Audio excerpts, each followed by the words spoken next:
Hello everyone, welcome to our YouTube channel the NEET IIT Adda. मैं हूं ME sir, ME sir, और मैं हूं आपका mentor in the subject of chemistry.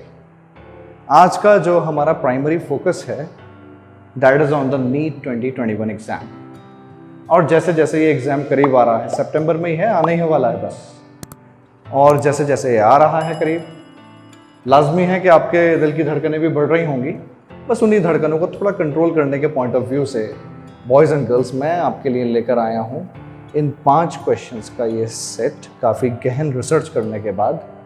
और इन 5 क्वेश्चंस का नीट 2021 एग्ज़ाम में होने का काफ़ी अच्छा चांस है। देखिए, क्वेश्चंस तो कितने भी प्रैक्टिस कर लिए जाएँ कम ही है, लेकिन अगर रिसर्च के बाद कुछ क्वेश्चंस निकाले जाएँ और उनका अच्छा चांस हो तो यह है कि उनकी प्रैक्टिस करने में कोई हर्ज नहीं। तो शुरू करते हैं बॉयज़ एंड गर्ल्स। सबसे पहला क्वेश्चन जो आपको सामने दिखाई दे रहा है, what is the total number of protons, electrons and neutrons in 32 grams of 8O16। Oxygen का एक आइसोटोप है 8O16। 8O16 एटॉमिक नंबर कितना हो गया 8, और मास नंबर कितना हो गया 16। अच्छा, निकालना क्या है, total number of protons, electrons and neutrons निकालना है। तो 8O16 को अगर हम एटॉमिक नंबर और मास नंबर के हिसाब से एनालाइज करें तो हम पाएंगे कि number of proton atomic number के बराबर होते हैं। कितने हो गए, 8 हो गए। नंबर ऑफ इलेक्ट्रॉन और number of proton neutral atom में इक्वल होते हैं, तो ये भी 8 हो गए। और नंबर ऑफ न्यूट्रॉन अगर आपको निकालने हो तो वो आपको mass number minus atomic number करके मिल जाएंगे। तो 16 माइनस 8 ये हो गए 8। तो ऐसे में total number of protons plus electrons plus neutrons ये कितने हो गए, 8 प्लस 8 प्लस 8, मतलब 24 total number of protons, electrons and neutrons हो गए वन एटम में। 24 इन वन एटम। लेकिन हमें कोई वन एटम में थोड़े निकालना है, हमें किस में निकालना है, 32 ग्राम्स ऑफ 8O16। मतलब हमें जो सैंपल दिया गया है एनालाइज करने के लिए वो है 32 ग्राम्स। तो इट इज़ एडवाइजेबल कि आप यहाँ पे नंबर ऑफ मोल्स निकाल लो। नंबर ऑफ मोल्स कैसे निकालते हो, गिवन मास को मोलर मास से डिवाइड करके। अब यहाँ पर गिवन मास हो गया 32 ग्राम्स और मोलर मास हो गया यहाँ पर 16, तो ये हो गया 16 2 टाइम्स 32, तो ये 2 मोल्स हो गए।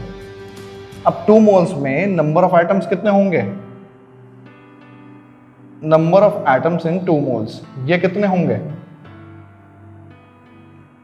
अगर 1 मोल में अवोगाड्रो नंबर ऑफ एटम्स होते हैं तो 2 मोल्स में कितने हो गए, 2 into Avogadro number of atoms. अब यहाँ पे अगर आप ऑप्शंस को देखें तो अवोगाड्रो नंबर की वैल्यू यूज नहीं करी गई है। 6.022 इंटू 10 की पावर 23 वो वैल्यू यूज नहीं करी गई है, बल्कि अवोगाड्रो नंबर की टर्म्स में ही ऑप्शंस हैं। तो इससे आपका टाइम सेव हो गया थोड़ा सा। तो ये हो गए 2 into Avogadro number of atoms हो गए, टोटल 2Na एटम्स हो गए 2 मोल्स में। मतलब 32 ग्राम्स अगर आपके पास ऑक्सीजन है 8O16 तो आपके पास टोटल नंबर ऑफ एटम्स कितने हो गए, 2Na। लेकिन आपको कोई टोटल नंबर ऑफ एटम्स थोड़े निकालने थे। देखो, अगर आप जल्दबाजी कर दोगे तो यहाँ पर 2Na ऑप्शन भी दे रखा है, आप इसको टिक कराओगे। लेकिन ध्यान रखो आपको क्या निकालना है, total number of protons, electrons और न्यूट्रॉन्स। तो total number of protons, electrons और न्यूट्रॉन्स कैसे निकलेंगे भाई, 1 एटम का आपको मालूम है 24 थे टोटल, ठीक है। आपके पास कितने एटम्स हैं 2 मोल्स में 32 ग्राम्स में, 2Na। तो total number of protons plus electrons plus neutrons in 32 gram 8O16 ये कितने हो गए, 2Na नंबर ऑफ एटम्स हैं और एक एटम के अंदर 24 प्रोटॉन, इलेक्ट्रॉन और न्यूट्रॉन्स है। तो कितना हो गया, 24 2 जा 48Na इसका आंसर हुआ। बॉयज एंड गर्ल्स कितना हुआ, 48Na। तो इसका मतलब 48Na यहाँ पर करेक्ट ऑप्शन। देखिए, इन क्वेश्चंस में कभी भी प्लॉट लूज नहीं करना चाहिए बीच में, ठीक है, बिल्कुल प्लानिंग के साथ इनको करना चाहिए परफेक्ट। तो इस क्वेश्चन के बाद अब बारी है अगले क्वेश्चन की। अच्छी तरह देख लो, सोच लो, समझ लो। अब हम जा रहे हैं अगले क्वेश्चन पर।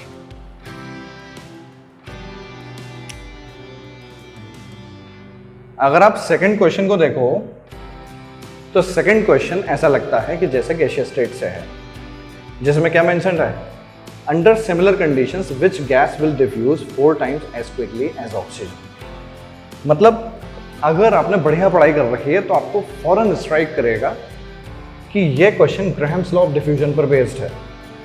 इनमें से कोई एक गैस ऐसी है जिसके बारे में यह कहा जा रहा है कि सिमिलर कंडीशंस में ऑक्सीजन के कंपैरिजन में 4 टाइम्स फास्टर डिफ्यूज होगी। तो ग्राहम्स लॉ ऑफ डिफ्यूजन में अगर रेट ऑफ डिफ्यूजन की बात की जाए तो R1 upon R2 equal to under root of M2 upon M1। ये तो जानते हो आप लोग। अगर मैं आपसे कहूं कि अभी आप ये इमेजिन कर लो कि वो गैस सपोज इसमें से X है, तो आपने कह दिया कि R1, या ऐसा करो 1 को O2 ले लो, तो RO2 upon RX equal to under root of MX upon MO2। यही तो होगा, ठीक। अब ये कहा जा रहा है कि वो गैस ऑक्सीजन के कंपैरिजन में 4 times faster, 4 times as quickly as oxygen diffuse होगी। तो अपने माइंड में एक बैकग्राउंड ये बनाओ कि Rx मतलब rate of diffusion of the gas जो है वो 4 times the rate of diffusion of oxygen हुआ। ये लिखा है ना 4 times as quickly as oxygen, तो rate of diffusion of gas X is 4 times the rate of diffusion of oxygen. That means Rx की जगह आप 4RO2 पुट कर सकते हो। तो ये क्या हो गया, RO2 upon 4RO2 equal to under root of MX upon MO2। ठीक है। अब यहां पर RO2 से RO2 तो कैंसिल हो जाएगा, तो ये क्या बचा, 1/4 equal to under root of MX upon MO2। Oxygen का मोलर मास कितना हो गया, 32। अब ये रूट यहाँ से हटा के इधर स्क्वायर कर लो, तो 1/4 का स्क्वायर इक्वल टू कितना हो जाएगा, MX अपॉन 32। तो ये कितना हो गया ज़रा बताना तो, 1/16 इक्वल टू MX अपॉन 32। तो बॉयज़ एंड गर्ल्स MX कितना हो गया, MX हो गया 32/16। तो MX की वैल्यू हो गई 2। मतलब जो भी वो गैस है उसका जो मॉलिक्यूलर मास है वो 2 है। अब आप खुद सोच लो कि इसमें से कौन सी गैस का मॉलिक्यूलर मास 2 होगा। भाई अगर आप D2 को देखो तो D2 जो है वो ड्यूटेरियम है, हाइड्रोजन का एक आइसोटोप है 1H2। तो इसको मैं H की जगह D लिख देता हूँ, 1D2। तो D का एटॉमिक मास तो 2 है, तो D2 का मतलब ये तो हुआ मोलर मास इसका कितना हुआ, 4 हुआ। हीलियम का 4 होता है मॉलिक्यूलर मास, 2He4 के हिसाब से। नाइट्रोजन का टोटल मॉलिक्यूलर मास कितना हो गया, 14 2 28। और हाइड्रोजन का मॉलिक्यूलर मास हो गया 2।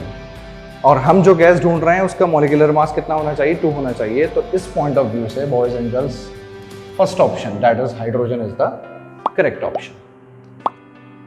उम्मीद है कि आप लोगों को ये अच्छी तरह समझ आया होगा। ग्राहम्स लॉ ऑफ डिफ्यूजन पर बेस्ड ये क्वेश्चन इस बार के नीट 2021 एग्जाम के पॉइंट ऑफ व्यू से काफ़ी इंपॉर्टेंट है। आपको अगर मेरे समझाने के मेथड से अच्छी तरह समझ में आ रहा है तो प्लीज़ चैनल को सब्सक्राइब करना ना भूलें और बेल आइकॉन को भी ज़रूर प्रेस करें ताकि नया वीडियो जब मैं अगले 5 क्वेश्चंस का ऐसा भेजूं तो आपको फ़ौरन उसका नोटिफिकेशन मिल जाए। थर्ड क्वेश्चन मेंशन्ड है most effective electrolyte to coagulate the positive colloid. Colloid याद करो कौन से चैप्टर में थे कोलोइड थे सरफेस केमिस्ट्री में। और यहां पर कोलोइड को जो कि पॉजिटिवली चार्ज है उसे कोगुलेट करने की बात हो रही है। तो ये पूछ रहे हैं कि इनमें से सबसे ज्यादा इफेक्टिव कौन सा रहेगा। देखो बॉयज एंड गर्ल्स ये क्वेश्चन बेस्ड है हार्डी-शुल्ज रूल पर। कौन सा रूल, हार्डी-शुल्ज रूल। अब ये हार्डी-शुल्ज रूल क्या था, हार्डी-शुल्ज रूल के अकॉर्डिंग किसी भी इलेक्ट्रोलाइट की जो कोगुलेटिंग पावर थी वो इस बात पर डिपेंड थी कि उसके आयन पर चार्ज कितना है। अब यहाँ पर कोलोइड अगर पॉजिटिव है तो ऑब्वियसली इलेक्ट्रोलाइट का कौन सा आयन कोगुलेशन में हेल्प करेगा, नेगेटिव। तो इन चारों के नेगेटिव आयन्स निकाल लो आप। भाई K2SO4 में नेगेटिव आयन कौन सा है, SO4 2-, SiCl4 में नेगेटिव आयन कौन सा है? Cl minus. H3PO4 में नेगेटिव कौन है? PO4 3 minus. और K4FeCN6 जो कि एक कोऑर्डिनेशन कंपाउंड है, इसमें FeCN6 4 माइनस आयन जो है ये नेगेटिव आयन है। तो हार्डी-शुल्ज रूल के अकॉर्डिंग किसी भी कोलॉइड को कोगुलेट करने के लिए अगर आप इलेक्ट्रोलाइट यूज करते हैं तो उस इलेक्ट्रोलाइट का जो सिलेक्शन है वो इस बात पर बेस्ड होगा कि उस पर चार्ज कितना ज़्यादा है। जितना हाई उस पर चार्ज होगा उतनी ही स्ट्रॉन्ग उसकी कोगुलेटिंग पावर होगी। पॉजिटिव कोलॉइड को कोगुलेट करने के लिए हमें नेगेटिव आयन की ज़रूरत थी, तो इन चारों इलेक्ट्रोलाइट में से हमने नेगेटिव आयन सिंगल आउट कर दिया। अब ये देख लो कि इनमें चार्ज सबसे ज़्यादा किस पर है। सबसे ज़्यादा चार्ज है FeCN6 4 माइनस पर। So boys and girls, FeCN6 4 minus किस में है? ऑप्शन नंबर 4 में। That means this should be the right answer for this question. उम्मीद है कि आप लोगों को ये क्वेश्चन भी अब समझ आ गया होगा, रिकॉल आपने कर लिया होगा फ़ौरन। काफ़ी कम टाइम में आपसे ये हो जाएगा अगर आपको ये रूल क्लियर होगा। देखिए, कुछ क्वेश्चन ज़्यादा टाइम लेते हैं, कुछ क्वेश्चन थोड़ा कम टाइम लेते हैं, लेकिन एवरेज टाइम आपका काफ़ी कम रहना चाहिए। 45 सेकंड से लेके 1 मिनट के अंदर, 45 सेकंड्स टू 1 मिनट, ये आपका एवरेज टाइम रहना चाहिए ज़्यादा से ज़्यादा। अब क्वेश्चन नंबर 4 पे आ जाते हैं। क्वेश्चन नंबर 4 ये मेंशन्ड है, if 50 cc of carbon dioxide is passed over red hot coke, if 50 cc of carbon dioxide is passed over red hot coke, then the volume of CO evolved is। ये है question. तो इसको अगर हम analyse करें तो ऐसा लग रहा है जैसे कि ये मोल कॉन्सेप्ट वाला जो चैप्टर है, some basic concepts of chemistry, वहाँ से है और Gay-Lussac's law of combining volumes पर है। Definitely Gay-Lussac's law of combining volumes. सबसे पहले तो इसकी इक्वेशन फ्रेम करनी पड़ेगी आपको। कार्बन डाइऑक्साइड को किसके ऊपर पास किया जा रहा है? कार्बन डाइऑक्साइड को पास किया जा रहा है किसके ऊपर? यहाँ सपोज रखी हुई है रेड हॉट कोक। कोक के बारे में सबको बता दूं, एक एक्सेलेंट रिड्यूसिंग एजेंट है, ठीक है। तो कार्बन डाइऑक्साइड को जब आप रेड हॉट कोक के ऊपर से पास करवाओगे, इसको फ्लो करवाओगे कार्बन डाइऑक्साइड को, तो कार्बन डाइऑक्साइड रिड्यूस हो जाएगी। इसमें से एक ऑक्सीजन का आइटम निकल के इस कार्बन के साथ जुड़ जाएगा, तो ये क्या रह जाएगा? CO, और ये भी क्या बन जाएगा? CO। तो 2 CO हो गए सब, ठीक है। अब जब ये 2 CO हो गए तो अब यहाँ पर आप स्टोइकियोमेट्रिक कोएफिशिएंट्स का यूज करके Gay-Lussac's law of combining volumes लगाएंगे। आपको क्या निकालना है? आपको निकालना है कि CO की कार्बन मोनोऑक्साइड की कितनी वॉल्यूम इवॉल्व हुई अगर 50 cc कार्बन डाइऑक्साइड पास हुई है इसमें। तो आपको इन दोनों से मतलब है, इसमें गैसेस पर अप्लाई होता है Gay-Lussac's law of combining volumes. देखिए कौन सा लॉ है? Gay-Lussac's लॉ, ठीक है, ऑफ कंबाइनिंग वॉल्यूम्स। तो यहाँ पर कार्बन डाइऑक्साइड की ये बैलेंस्ड इक्वेशन है पूरी। कार्बन डाइऑक्साइड के कितना स्टोइकियोमेट्रिक कोएफिशिएंट है यहाँ पर? 1, तो ये हो गई 1 वॉल्यूम। और कार्बन मोनोऑक्साइड की कितनी वॉल्यूम्स हो गई यहाँ पर जो इवॉल्व हुई है? 2 वॉल्यूम्स इस लॉ के अकॉर्डिंग। अब यहाँ पर वॉल्यूम किस में मेजर हो रही है? सीसी में। तो आप कह सकते हो इसका 1 cc अगर यूज हो रहा है तो इसके कितनी वॉल्यूम इवॉल्व होगी? 2 cc। अब ये आपसे पूछ रहे हैं कि अगर 50 cc कार्बन डाइऑक्साइड पास की गई थी तो कार्बन मोनोऑक्साइड कितनी इवॉल्व हुई? तो कार्बन मोनोऑक्साइड कितनी इवॉल्व हुई? 2 × 50/1, मतलब कितनी हो गई boys and girls? 100 cc carbon monoxide evolve हो गई। अब 100 cc इसमें से कौन सा ऑप्शन है? जल्दी बताओ कौन सा?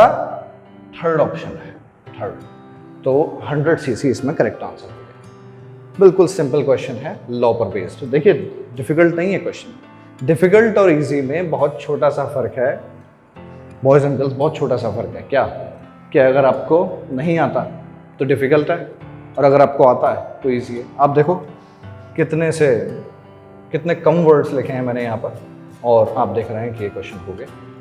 समझ रहे हैं? तो इजी और डिफिकल्ट में बहुत ही कम डिफरेंस है, इसको हमेशा याद रखें। क्या आपको आता है तो इजी, आपको नहीं आता तो डिफिकल्ट। तो आप हर एक क्वेश्चन को अपने लिए इजी बनाने की कोशिश करो, खूब प्रैक्टिस करो, और उसी प्रैक्टिस का हिस्सा हैं ये 5 क्वेश्चंस जो मैं आपको करवाता हूँ। ये 5th क्वेश्चन आप देखेंगे अगर तो फिफ्थ क्वेश्चन में मेंशन है how many electrons are present in the kernel of sulphur. Sulphur atomic number है 16। कर्नल क्या होता है? देखिए ये टर्म होती है कोर या फिर कर्नल। सल्फर का एटॉमिक नंबर है 16, तो 16 एटॉमिक नंबर के साथ अगर मैं सल्फर का इलेक्ट्रॉनिक कॉन्फ़िगरेशन लिखूं तो 286। अगर मैं इसका ऑर्बिटल स्ट्रक्चरल डायग्राम बनाऊं, ऑर्बिट स्ट्रक्चरल डायग्राम, तो वो कुछ इस तरह होगा। Orbit structural diagram. इस ऑर्बिट स्ट्रक्चरल डायग्राम में देखिए सबसे अंदर वाले शेल में 2 इलेक्ट्रॉन्स, उससे बाहर वाले शेल में 8 इलेक्ट्रॉन्स और सबसे बाहर वाले शेल में 6 इलेक्ट्रॉन्स। इस वक्त अहम सवाल यह है कि आपको यह मालूम है या नहीं कि कोर या कर्नल क्या होता है। देखिए सब लोगों को मालूम होना चाहिए कि कर्नल क्या होता है जब आउटर मोस्ट शेल को एक्सक्लूड कर दिया जाए। आउटर मोस्ट शेल को एक्सक्लूड जब कर दिया जाए तो अंदर जो कुछ बचा, inner shells plus nucleus, inner shells plus nucleus. कितने अंदर वाले शेल में इलेक्ट्रॉन? सबसे अंदर वाले में 2, उससे बाहर वाले में 8, तो 1 2 3 4 5 6 7 8। देखिए आउटर मोस्ट शेल को मैंने यहाँ पर एक्सक्लूड कर दिया क्योंकि कर्नल में किसको लेते हैं? कर्नल में लेते हैं केवल किसको? Nucleus plus inner shells. अब यहाँ पे आपसे पूछा क्या है? यहाँ आपसे पूछा है कि नंबर ऑफ इलेक्ट्रॉन्स कितने हैं उसमें, तो न्यूक्लियस को तो एक्सक्लूड किया जाएगा, तो इनर शेल्स में नंबर ऑफ इलेक्ट्रॉन कितने आ रहे हैं? 2 + 8 कितने हो गए? 10 इलेक्ट्रॉन्स हो गए। तो 10 इलेक्ट्रॉन्स जैसे ये हुए तो इस हिसाब से ऑप्शन नंबर 1 आपके लिए यहाँ पर करेक्ट ऑप्शन हुआ। और इस तरह आज आपने इन 5 क्वेश्चंस की जो कि काफ़ी इंपॉर्टेंट क्वेश्चंस माने जा रहे हैं from the point of view of NEET 2021 exam, आज आपने उनकी प्रैक्टिस की और कितने कम टाइम में की। मैं ऐसे ही और वीडियोस अभी आने वाले दिनों में डालता रहूँगा। और प्लीज़ अगर आपको ये वीडियो पसंद आई हो तो आप ज़रूर हमारे चैनल को सब्सक्राइब करें नीट IIT अड्डा, और बेल आइकॉन को प्रेस ज़रूर करें ताकि मेरे वीडियोस की नोटिफिकेशंस आपको आगे मिलती रहें। Okay, so with this I am signing off and see you in the next video.